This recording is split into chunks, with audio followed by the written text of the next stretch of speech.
Welcome friends to another r/prorevenge video. As always, if you enjoy this video, please make sure to hit that subscribe button. Our first story of the day is by Rokerlast16. Block my drive? You'll be late for work. This happened about 25 years ago in the UK when I had bought my first house. We had a driveway that was side by side next doors. Each drive was long enough to park two cars tandem, so whichever car was parked first could not get out unless the one behind was moved first. Next door was also a young couple, with the man being a typical boy racer of that time and often had his mates around to watch the football game and have a beer. I'm a big football fan too, so I never minded the noise. However, I returned home from work one day to find one of his mates' cars parked in my drive. I knocked politely on their door to ask them to move. They were watching football in the room right beside the door with all the windows open and were quite loud and rude, telling me to freak off. I thought I recognized the car in my drive, and when I looked through the window, I confirmed it was owned by someone I used to work with. So I called him out by name, which caught him unawares, asked him again to move it, but he wanted to be macho in front of his mates and told me again to freak off. Cue petty revenge.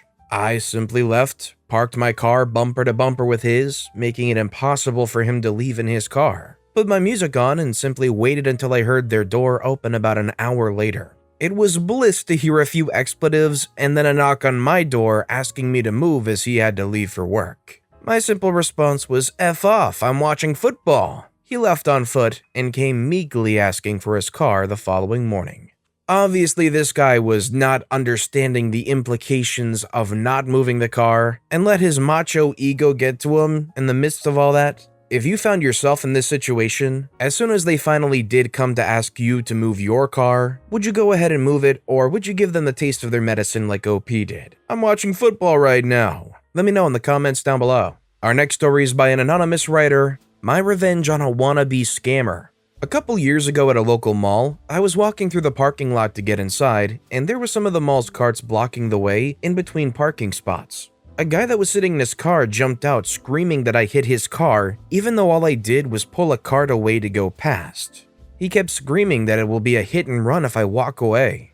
The damage from the cart looked like it was from an accident he couldn't get insurance to cover. Luckily, the mall security was passing by, and I called him over and explained what happened. The mall security told me this wasn't the first time he's done this and let me go and stayed to talk with that guy. I don't know what happened after. A few months later at the same mall, we were walking past each other. I saw that he was with a woman I assumed was his girlfriend of what our interaction will be. When we were passing, he stopped me and said something along the lines of, "Hey, it's you." I remembered him as well and saw he was with someone, and I remembered this from a Reddit comment I saw. I then told him something along the lines of, "Yep, I'm fake name, Pornhub's top gay performer for this month." He stuttered, and right when I walked away, the woman he was with started yelling at him that he watched gay porn. Well, there's nothing wrong with watching it. Just, give a heads up to your lady friend. How selfish of scammer guy. Maybe they could have made a date of watching fake name, the top gay performer of the month. But not if they're holding that secret back. Our next story is by ShortQT1294. You shouldn't have parked behind my car. A few years back, I lived in a packed apartment. One of those that have so many occupants that the parking was always miserable at a certain time of the night. The kind that when you get done after a double shift serving tables, that you want to cuss and scream because you have to park on the other side of the complex because every spot was already filled. Living in the South where everyone has a freaking tank-sized truck must have been some sick joke for the people that built the apartment complex. Usually you had to will your body smaller to even get out of your car because the spots were so narrow. My solution was to get the parking spot that had a grassy patch when I could, so I only had to deal with one jerk opening their door into my car. Sometimes people would illegally park parallel to the same grassy spot, but it was always a bad gamble. The tow truck would always get you. One day I was about to go to work, cleaned out the litter box, grabbed my keys, the bag of cat poop, and started heading towards my coveted spot by the grass. And some jerk was parked behind my car. Crap, I was already going to be late for work. They parked parallel to the grass, overshot the curb, and had the nose of their car directly behind mine. Angry, cussing, and smelling cat poop the whole time, I backed up and pulled out repeatedly. It felt like a 37-point turn to get out of the spot, and I was getting angrier every time I shifted the gear. I finally cleared the car without a scratch, saw the clock and how much time I had wasted, and before I took off, I decided I needed to get the anger out before I go into customer service heck. I took the bag of poop and dumped it on the car and drove off to work feeling instantly better. About a week later, I found out I was pregnant. Guess they shouldn't have parked behind the hormonal pregnant woman with a bag of poop. So, you guys probably thought when I read the title, "You shouldn't have parked behind my car," you might have thought that it was going to be a similar story to the first one I read, but if you thought that, oh how you were wrong. Even I didn't realize that this was going to be a story about dumping cat poop on somebody else's car. Our next story is by Mad Train Jumper. Downstairs neighbor is getting a trash can full of dog poop. My girlfriend's downstairs neighbor, it's a duplex, is a grumpy, all-around crappy older man. When he first moved in, he shoved all of his trash in her trash can, leaving absolutely no space for her to throw anything away. It wasn't even his trash from the move, which could be understandable. Rather, it was pizza boxes, garbage from his car, etc. Literally filled up every can, resulting in trash piling up in her home till trash day. After 2 weeks, she ended up having to move her cans to a different space, and thankfully he's left it alone. The other neighbor said when he first met him that he was really angry and complaining about how terrible all women are. He's just a generally very unpleasant person. Anytime you try to greet him, he just ignores you or stares at you. His girlfriend's kid threw chalk at my girlfriend's car and trashed the whole yard, and he didn't really do anything about it. There's been more minor incidents as well. The most recent incident, however, was this. I was changing the oil on my girlfriend's car and gave myself plenty of room. Plenty of room. He also had ample room to park literally anywhere else. So I'm under the car getting ready to get started, had the drain pan, tools, and oil can laid out in the spot I'm working in. Very obvious what I was doing to anyone with a brain. Well, this idiot decides that instead of parking literally anywhere else, he's going to back in and park in the exact spot I'm working in, leaving me literally no room to work. I had to physically move out of the way so he wouldn't hit me, and get up and move my stuff so he wouldn't run it over. He left me literally a foot of space between the cars. He got out, looked at me, and didn't say a goddarn word as he walked inside. I had to move her car to a different part of the street to finish it. The petty revenge is that I've been throwing all our dog's poop, he poops a lot, in his trash can since he did this. Thankfully, he's gone for like 2 weeks out of the month, so we don't have to constantly deal with him, but when he comes back, he's going to have 2 weeks of dog poop waiting for him. Throughout my life, as somebody that's taken care of elderly dogs throughout multiple occasions, and had to take care of messes quite frequently, surviving 1 week with that in the trash can is more than enough. Honestly, you're lucky if you get away with 1 week. I'm not kidding when I say sometimes you want to like quadruple bag some of that stuff. Our next story is by Mistress Ridicule. Don't throw those away. I used to work for a manager who had very poor hygiene and not great motor skills. One day, we were going to have a company picnic, and another lady and I would be serving the food to everyone. Manager brought 2-bite brownies as her contribution. You know, the type in the plastic container with the little indentations for each one. But she sort of threw them at me across the table, and the lid popped open, and half of them fell on the floor. The other lady and I started to pick them up and throw them in the garbage. Manager flipped out, actually screaming, "Those are still good, don't throw them away." Okay, fine, we won't. But we did keep them separate from the good ones. But due to her excessive volume, when people came through the line to get food, everyone asked me what manager was yelling about.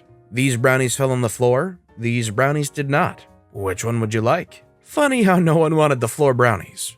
Petty revenge. At the end of the picnic, we put them back in the box and gave it back to manager. She's the one who said they're still good and we can't throw them out, right? Enjoy your floor brownies. As somebody who passionately loves brownies, I feel like this story is completely full of sin. It already went off the rails when they mishandled them and spilled them on the floor. But to insist that the food is still good after hitting the floor? I wouldn't be eating those floor brownies, that's for sure. This next story is by Pretty Lardy. Play music loud at all hours. Have fun with the fish smell. This happened a few years back. I lived in a converted Victorian house in Nottingham. I had a nice 1-bed flat. The only issue was the studio next door. The girl living there kept to herself for the most part, but would listen to house music all night on the loudest volume she could get to. I worked full-time and was kept awake all night, every night. After being the adult and asking her to turn it down after 10 p.m. and her shouting at me, I took my revenge. On the hottest day of the year, midsummer, I waited until the rubbish bins, which were stored directly under her only window, were collected. I then proceeded to throw away a lot of raw fish. With the heat, the enclosed bin smelled so bad.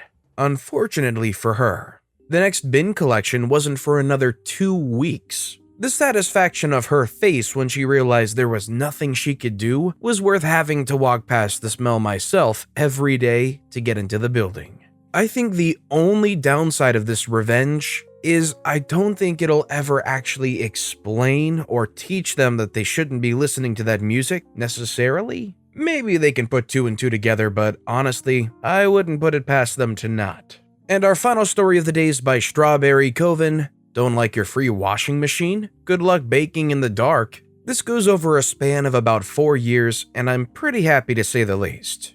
I am an appliance tech. I make in-home service calls for appliance issues and repairs. In the fall time of 2017, I had a service call for a front-loading washing machine that was violently shaking. I get to the service call, and the customer leads me to the washing machine. For those curious, the washer had a broken basket. Front-loading washers have a bracket on the back of the basket which holds it in place. Problem is, these inevitably begin having issues around 10 to 15 years of use. Due to the age of the washer, the parts needed to repair it were no longer available. Their warranty company offers cash-out vouchers or all-expenses-covered replacement appliance. The backlash: the customer was absolutely furious about this. They demanded the impossible, sourcing the parts, be made possible. Because, wait for it, the customer is always right. I explained a 4th time that it can't be done, to no avail. The washer was in a utility room where they kept dry and canned foods, toilet paper, extra cleaning supplies, and so on. This is important. I processed the order, talked to the warranty company, updated the customer that they'll be presented with the offer of either an $1,100 check or a new Electrolux washer, the brand that they had. The issue the customer got so upset about was the fact that they would no longer be a matching set. The customer, after I left, made it their personal mission to attempt to have me terminated or reprimanded at least. They called corporate, told them I lit a cigarette in their house and smelled like alcohol, that I tried to steal from them, that I ran over their mailbox when I left. My boss smelled shenanigans a mile away and had my back through the month and a half of incoming complaints. The comeback: I had a service call for this very same customer today for a repair on their oven. I didn't realize it was them until I saw the house, and my mental gears went overboard. I was unsurprisingly nervous about how this would go. I sighed, said screw it, got out of the van, and walked up and knocked on the door. Yes, they did answer, and no, they didn't remember me. I say, what's been going on with the oven? They say, well, the light bulb inside burned out. I told them on the phone what was wrong. So you have a new light bulb, right? I did not. I knew I didn't, but I told them I would go check my stock. I was not checking my stock. I was calling the warranty company. The warranty company, American Home Shield, will cover any and all repairs related to the operation of an appliance. Things that aren't covered on ovens include racks, handles, knobs, and light bulbs. So with the status of the oven now on file, fully operational with a burned out light bulb that can be replaced by the customer, the warranty will deny the claim, and we'll be calling the customer tomorrow about it. I went back in with a smile under my mask and said, okay, so I sent over all the info to the warranty company. They'll give you a call about the next steps. Although this is technically a revenge, I feel like for all intents and purposes, OP played things by the book. I feel like this was almost more of a malicious compliance than it was a pro-revenge. That said, it's definitely moments like these where if you have any kind of warranty like that, you realize how little it actually helps you. Like all this warranty cares about is, if that thing can turn on, you're good. No knobs to open it, no lights to see inside, no racks to put anything on. Doesn't matter, turns on, you're good to go. Good luck. It's like if you went into the doctor for your physical or whatever and they're like, alright, so you get up out of bed in the morning, you feel alright? You say, yeah, sure, doc. They say, alright, see you next year. If you have a problem, just let us know. But with that being said, that's a wrap on another bunch of stories here today. As always, if you guys have any favorite videos of this bunch, let me know which one in the comments down below and why. And if you enjoyed the stories in general, if you could subscribe to this channel, it'd mean a lot to me. I make these videos daily, and it's by far and away the best way to support my channel. So no matter what you did, whether it was subscribing or liking, leaving a comment, I just appreciate the heck out of you guys. And as always, I'll be back tomorrow with even more stories right here on the Storytime channel.